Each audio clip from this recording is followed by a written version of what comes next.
Junagadh women's college के principal द्वारा विद्यार्थियों को संबोधित करते हुए दिए गए कथित बयान को लेकर विवाद खड़ा हो गया है।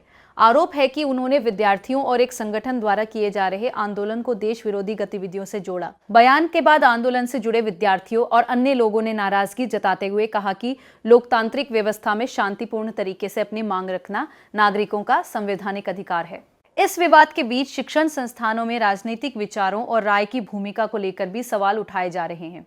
शिक्षा से जुड़े लोगों का कहना है कि संस्थानों में विद्यार्थियों को संवैधानिक मूल्यों, लोकतंत्र, जिम्मेदारी और तार्किक सोच के प्रति जागरूक किया जाना चाहिए।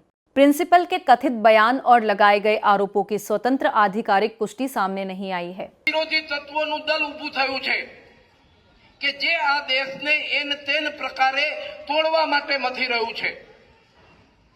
દેશ વિરોધી લોકો છે, જુદા જુદા નામથી કોકરોચ પાર્ટી, ખાગીડા પાર્ટી, આવી બધી પાર્ટીઓના નામથી વિદેશી ફંડિંગના આધારે આ દેશને નબળો પાડવા માટે પ્રયત્ન કરી રહ્યો છે। જંતર મંતર દિલ્હી ખાતે બહુ મોટું આંદોલન ચાલી રહ્યું છે, ખાસ કરીને યુવાનોને હાથો બનાવીને